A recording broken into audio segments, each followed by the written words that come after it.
మాజీ మంత్రి కాకానికి రిమాండ్ విధించింది కోర్టు. కాకాని గోవర్ధన్ రెడ్డికి 14 రోజుల పాటు రిమాండ్ విధించింది వెంకటగిరి కోర్టు.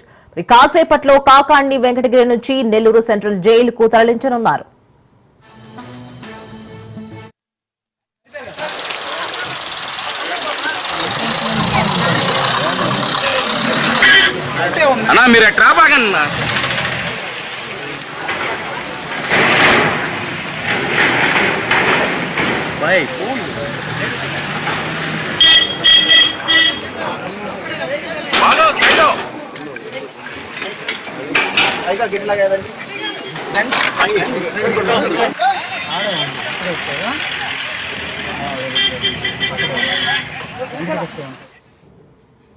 మొదటి స్థానిక పీహెచ్సీలో వైద్య పరీక్షలు పూర్తి చేశారు. అంతకుముందు పోలీస్ ట్రైనింగ్ సెంటర్లో కాకానిని విచారించారు పోలీసులు.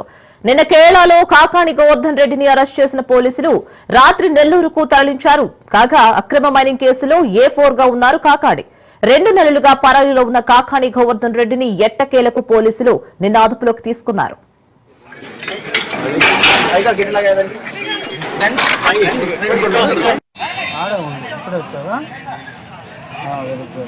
అక్కడే వెంకటకృష్ణ ఉంటాడు, ఆయన సపోర్ట్ అక్కడే ఉంటాడు. ఎంట్రన్స్ లోనే ఉన్నానంటాడు. మాజీ మంత్రి కాకానికి రిమాండ్ విధించింది కోర్టు. కాకాని గోవర్ధన్ రెడ్డికి 14 రోజుల పాటు రిమాండ్ విధించింది వెంకటగిరి కోర్టు. దీనికి సంబంధించి మరింత సమాచారం మా ప్రతినిధి చరిత్ అందిస్తారు. చరిత్. Thank you Rena. ఏదైతే మాజీ మంత్రి కాకాని గోవర్ధన్ రెడ్డికి కోర్టులో చుక్కెదురైంది. కాకాని గోవర్ధన్ రెడ్డి దగ్గర 2 నెలల పైగా కూడా ఆయన అజ్ఞాతంలోకి వెళ్లారు, తప్పించుకొని తిరుగుతున్నారు పోలీసులకి.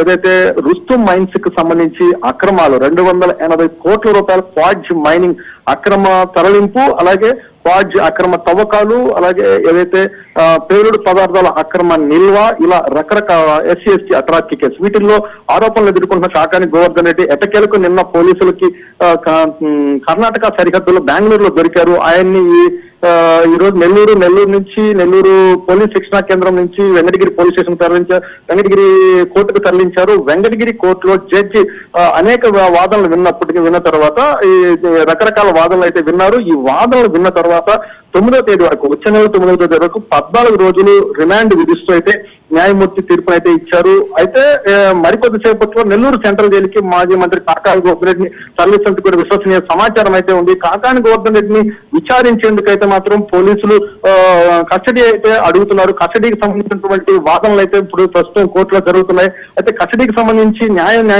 న్యాయాధిపతి ఏ నిర్ణయం తీసుకోబోతున్నాడు, అయితే కస్టడీకి అయితే ఇస్తారా, కస్టడీకి ఇస్తే అక్కడి నుంచి ఎలాంటి సమాచారము కాకాని గోవర్ధన్ రెడ్డి నుంచి వెలువడబోతుంది, కాకాని గోవర్ధన్ రెడ్డి ఇచ్చేటువంటి ఆన్సర్స్ పై అయితే మాత్రం ఫర్దర్ గా కేసు ముందుకు వెళ్ళేటువంటి అవకాశం ఉంది. ఏదైతే A1, A2 గా ఉన్నటువంటి వారు ఇచ్చినటువంటి సమాచారం మేరకు కాకాని గోవర్ధన్ రెడ్డి ఈ కేసులో కొంత ఇరుక్కున్నారు. అయితే A1, A2కి అయితే బెయిల్ అయితే వచ్చినటువంటి పరిస్థితి ఉందని చెప్పాలి. అయితే వీళ్ళ నేపథ్యంలో ఇంకా అనేక మంది ఆ కేసులో ఉన్నారు, మరికొందరు కూడా రిమాండ్ లో ఉన్నటువంటి పరిస్థితి. ఇప్పుడు కొత్తగా కాకాని గోవర్ధన్ రెడ్డి రుస్తుం మైన్స్ అక్రమాలపై అయితే మాత్రం రిమాండ్ కి వెళ్తున్నారు. రిమాండ్ కి వెళ్ళినటువంటి నేపథ్యంలో ఇప్పుడు కానీ పోలీస్ కస్టడీకి కానీ కాకాని గోవర్ధన్ రెడ్డి ఇస్తే కాకాని గోవర్ధన్ రెడ్డి ఇచ్చేటువంటి సమాచారం అయితే మాత్రం ఖచ్చితంగా ఈ కేసులో చాలా స్ట్రాంగ్ అయ్యేటటువంటి అవకాశం అయితే ఉందని చెప్పాలి. దీనిపై మరికొంత సమాచారం అయితే మాత్రం కాకాని కస్టడీ అయిన తర్వాత ఈ కేసు ఫర్దర్ ఇన్వెస్టిగేషన్ ముందుకు పరిస్థితి ఉంది. కాకాని గోవర్ధన్ రెడ్డిని ప్రస్తుతం నెల్లూరు జైలుకి అయితే తరలించేటటువంటి అవకాశాలు అయితే ఉన్నట్లు కూడా మనకి అక్కడ తాజా పరిస్థితి వెంకటగిరి తెలుస్తుంది రీనా. సో ప్రెసిడెంట్ అయితే A4 గా ఉన్న కాకాని A1, A2, A3 కూడా మళ్ళీ పిలిపించి వీళ్ళందరికి సమక్షంలో క్వశ్చన్స్ అడిగే పద్ధతి ఏమైనా కనిపిస్తుంది అంటున్నారా ఇప్పుడు? ఖచ్చితంగా ఈ విచారణ వేగవంతం చేసేటటువంటి నేపథ్యంలో ఏదైతే 280 కోట్ల రూపాయల రుస్తుం మైన్స్ కి సంబంధించినటువంటి అక్రమాల నేపథ్యంలో A1, A2 ఇచ్చినటువంటి వాంగ్మూలాలు, వాళ్ళు ఇచ్చినటువంటి స్టేట్మెంట్స్ ఆధారంగా అయితే కాకాని గోవర్ధన్ రెడ్డిని విచారణకి నోటీసులు ఇచ్చారు పోలీసులు. ఈ నోటీసులు 3 సార్లు నోటీసులు కూడా కాకాని గోవర్ధన్ రెడ్డి పెద్దగా లెక్క చేయనటువంటి పరిస్థితి. అయితే లుకౌట్ నోటీసులు జారీ చేశారు. ఈ నేపథ్యంలో 2 నెలలుగా కూడా ఆయన హైకోర్టు, సుప్రీంకోర్టు, వివిధ కోర్టుల్లో ప్రయత్నించాడు బెయిల్ కోసం. రక్షణ రక్షణ పొందేందుకైతే ఆయన ప్రయత్నాలు చేశారు. అవన్నీ కూడా చుక్కెదురయ్యాయి.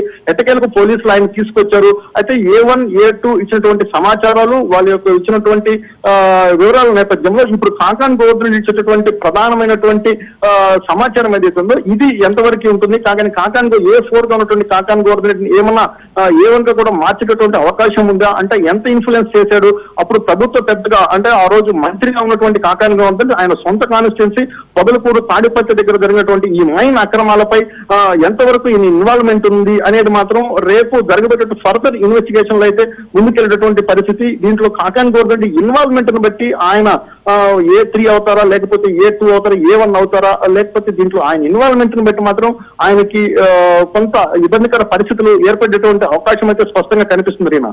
రైట్, ఇక్కడ రాత్రే మనకి కాకాడిని అరెస్ట్ చేశారు పోలీసులు అని విచారిస్తున్నారని కూడా తెలిసింది. ఈ విచారణలో ఇప్పటి వరకు ఏమైనా బయటకు వచ్చిన నిజాలు ఏమైనా ఉన్నాయి, ఇప్పటి వరకు ఉన్న అప్డేట్స్ ఏమైనా ఉన్నాయా? ఖచ్చితంగా కాకాని గోవర్ధన్ రెడ్డిని ఫస్ట్ కర్ణాటక స్టేట్ బెంగళూరులో అదుపులో తీసుకున్నారు. అక్కడి నుంచి పోలీసు శిక్షణా కేంద్రం నెల్లూరుకి తరలించారు. ఇక్కడ కాకాని గోవర్ధన్ రెడ్డిని ప్రాథమికంగా కూడా పోలీసులు విచారించారు. కానీ ఎక్కడ కూడా కాకాని గోవర్ధన్ రెడ్డి విచారణకు సహకరించలేదంటూ కూడా మనకు విశ్వసనీయ సమాచారం అయితే ఉంది. అయితే రిమాండ్ తీసుకున్న తర్వాత అక్కడి నుంచి ఆయన్ని అదుపులోకి తీసుకున్నటువంటి పోలీసులు ప్రాథమిక పరీక్షల అనంతరం గూడూరు కోర్టులో ఆయన సబ్మిట్ చేయాల్సింది, గూడూరు కోర్టులో ఆయన చేయాల్సింది. అయితే గూడూరుకు సంబంధించినటువంటి జడ్జి అందుబాటులో లేని నేపథ్యంలో వెంకటగిరికి తరలించారు. వెంకటగిరి జడ్జి ఇచ్చినటువంటి తీర్పు నేపథ్యంలో కాకాని రిమాండ్కి వెళ్తున్నారు. అయితే ఖచ్చితంగా కూడా నిన్న రాత్రి కానీ ఈ రోజు ఉదయం జరిగినటువంటి విచారణలో ఎక్కడా కూడా కాకాని గోవర్ధన్ రెడ్డి పోలీసులకు సహకరించలేదని మనకు సమాచారం అందుతుంది. Right, thank you.